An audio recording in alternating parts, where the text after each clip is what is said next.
How can I find out how much money I made off my album? Yeah, you should know that. You should always know that as far as this idea of even doing direct sales. But if it's for your royalties, it's through your music distributor. It should say in your account. You should be getting quarterly statements. There should be total transparency. And then beyond that, that's just through the distributor, guys. Remember, you have to go register your stuff. Here's your notes. Sound Exchange, register your stuff on Sound Exchange, register with a performance rights organization like BMI or ASCAP if you're in the United States. And what's it in Canada? Uh, SOCAN, SOCAN yeah. in Canada, PRS in the UK. So in any case, you want to register with a PRO, register on Sound Exchange, okay? Have your music distributor. And then if you're in the United States, make sure you're registering with the Mechanical Licensing Collective. Is there a major difference between a cover song and a remix when it comes to royalties? I like to adapt, and so Orko is my music producer. So we like to adapt songs that are otherwise sometimes in different genres into dark pop. And so it could be considered a remix, but it's not. It's Right. a cover song. If it's the same structure, it's the same lyrics. We just happen to change it into a whole new genre, or we put it in a whole new key. So it went from kind of sounding happy to sounding creepy. And so if you're doing a remix where obviously you're like chopping it up and all new things and new lyrics, I mean, no, That's it's not a still cover anymore. yeah, if you're and it wouldn't be really a remix because we're not using the original vocal or the original things. And just remember for all you out there that are doing remixes, unauthorized ones or unofficial ones, you're sampling. Like you're if you're taking the vocal, if you're taking part of the beat and chopping it up and releasing it on your SoundCloud page, you're sampling and you can be taken down. Like in order to get paid off your remixes, they got to be official ones that you have cleared with the artist and it's going through the proper channel. So just remember that. Yeah. So Michael was asking, have you performed at South by Southwest? Yes, Yes. I did. And in fact, it was 1 year. Look, if we're talking about music distributors, for a time I was with Symphonic. I had a great working relationship with them until I didn't. And then it was just really terrible customer service that escalated. And it was terrible every step of the way. And it was so bad, I ended up leaving altogether. But anyway, at the time, South by Southwest and Symphonic had voted me as like the top, artist Right. performing at South by Southwest or whatever, which was very nice. That was actually And pretty cool. That was a cool thing because they really did. They really hyped us up for that and just like on their own they were to do it. So that was pretty cool. yeah, and it was cool. I mean, South by Southwest is just complete insanity, but it was a great experience, and not that I necessarily want to do that whole thing again, but it was cool. No, it was a lot of fun, but it was also, peace and love. It was kind of a nightmare, just as far as just like the logistics of it, carrying your stuff around, like the reality of all the bands. But the energy was really cool and the food was awesome. If I have someone play their own version of an existing song composition, but it sounds very similar without an actual sample, how would that work? Yeah, it is an interpolation, and it's funny. Like with these guys, I knew this composer, and he did music composition for the biggest like documentary networks in the world. And producers do this all the time. I mean, wasn't that the whole thing with Blurred Lines, right? Pharrell, is all in the studio, and he's like, he even said in an interview, he's like, we had Marvin Gaye inspiration. He did Yeah, an yeah. interview talking about this, and so we took inspiration, Yeah, and it apparently just so Robin Thicke was passed out on the couch, was on some kind of pills, and wanted that Marvin Gaye got to give it up vibe, but he doesn't remember it, but Well, and they lost. The Marvin Gaye estate won in that lawsuit. So, in any case, in regards to this, yes, a lot of people are like, I want the song to sound like this thing, but you have to be careful. You have to make sure it's your version. You know what I'm saying? Like, it's not, I should even strike that. Not even that it's your version, that you just have an original song and that you aren't copying. Like that's the best that I can offer. Now the tough part is that there's a bajillion songs with a similar vibe right. and talking about the same stuff and even have the exact same lyrics because someone's like, the same 3 words. My heart fell into the river, whatever it is. So what I That's would quite the say lyric. is, right, I am prolific. And so anyway, if you want to take something and be like, I just, a general vibe, just be careful that you don't cross over into you're really just doing an interpolation because it is kind of the same melodies, it is kind of the same lyrics. Yeah. So can you speak a bit about the ISRC codes for songs? So when you upload your music distributors, they give you the option if you have an ISRC, which is the international number that tracks the song, and so it's how we track the plays and the downloads or the streams.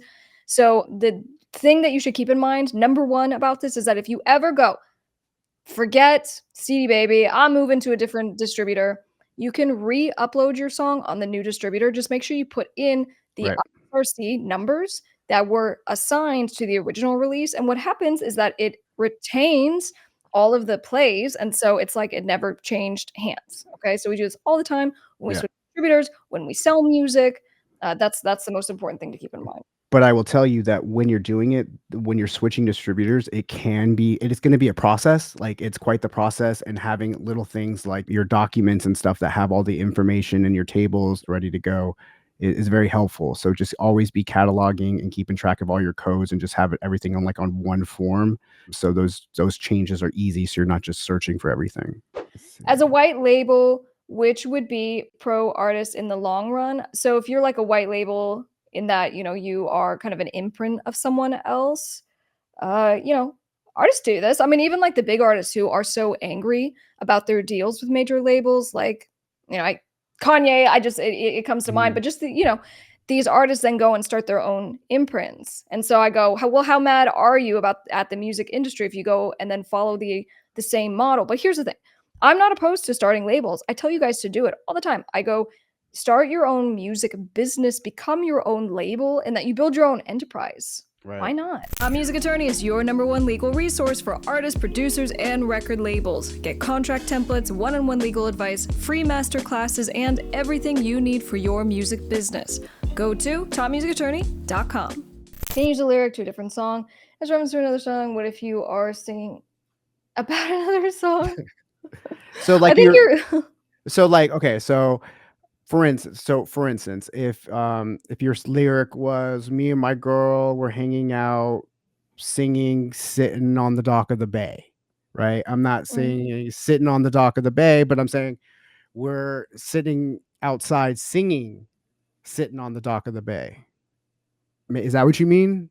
I'm trying to understand it too. Yeah, I'm like, it sounds like a mashup. Is that what you know what I'm saying? You can use like lyrics to sing about a different song. Are you talking about like I do this all the time. Let me know if anyone else does this. But I'll be like just walking around the house and I'll just use some popular melody and I end up putting my new words into it.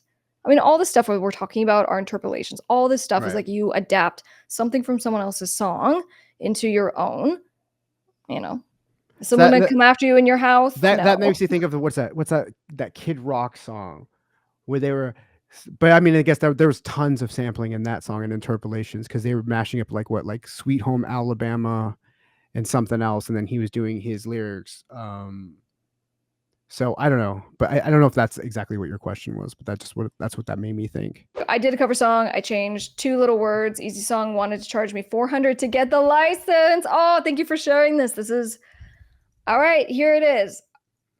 Did you completely change the substance of the song by changing 2 words? Well, what 2 words were they? Were they like of the 5 words in the chorus, you changed 2? A part of the analysis, because sometimes like I've done a song where like I love Blue by Eiffel 65, and I haven't officially released a version of it, but in it, it goes, I have a girlfriend and she is so blue. And so when I do it, I go, I have a boyfriend and she is so blue. So my argument would be that's such a de minimis change. It's so minimal that I think it still qualifies as a cover song because everything else was kept exactly the same. So Right. anyway, it kind of sounds like Easy Song may have kind of just gone for the jugular Yeah, and then he on said, this. and then he replied, so I said the heck with that, and I changed back the 2 words to the original lyrics, and I paid a small fee for the license with Easy Song. Yeah. Yeah. Well, Mark, I mean, let me just add on that. Just know right now you do not need to get the mechanical licenses anymore. But let me one caveat. If you are one of these companies that does like volume cover songs and you have YouTube channels and all this stuff, you may want to still get the mechanical licenses because on iTunes, there's a download portion. So it's not just DSPs anymore, right? People are actually purchasing it. So you do need the mechanical license yourself in that instance. But for all the rest of us, just putting out our music as artists and producers, you wouldn't need to get it. Yeah, and just cover songs are just they're just such a great way. And we were talking about like sync licensing and just these TV shows are always looking for cover versions and like Oh, stripped it's such down a it's I versions. love that you mentioned that. Yeah, because we did a bunch of research and we were looking at all of these music supervisors who are like award-winning, Stranger Things, Nora Yeah, Felder, yeah. talking about cover songs and how they're so popular right now because they don't want to pay the original artist the huge fees it would take to license the song. So Yeah. they get your cover song, but you got to do the cover song. No, and what's amazing about it, and it's like a little hack from it, if you watch a lot of these shows, a lot of these shows are just kind of like a piano, a couple of chord notes, and just a voice. So a lot of you singers can get placed and should just be reaching out to just different producers. Yeah, I answered that one in the chat. I love Blondie. I'm a big fan of Blondie. It's just the rap part would just need to be updated, so we couldn't really do a cover so much as we'd have to try to get it sampled, because the hook, absolutely, I think she would kill it on the hook as far as singing it. But the raps about like Fab Five Freddy and all this kind of stuff, I don't think it's really relevant to 2024. So in order to do it right, you'd have to get a sample. Let's see, did you see? So, oh, okay, so he actually answered. So he said no. In the verse, the original lyric was, I let her go. I changed it to she let me go. Oh boy. I don't know. Now, I'm not your attorney for purposes of this quick consult, but if I was looking at that, I would say is that enough to not abide by the inherent structure of the song, the inherent lyrical intention? It's so minimal. it is, but I will say this. I will say this. If I was an artist and I wanted to, if I was the artist, the original artist, and let's just say I just one of these people just wanted to throw like a fit about something, I would argue that that kind of changes the meaning. Like for instance, if it was, I let him go, that's not so much as, she let me go. It kind of reverses the purpose of the song lyric in that as I'm reading it. So maybe that's why, but I agree. It's so minimal. But guys, this is what I do as an attorney every day. It's one of those it depends kinds of things. So if you could be potentially exposing yourself and you're like, you know what, I just don't even want to have any kind of issue, so I'm just going to change it back.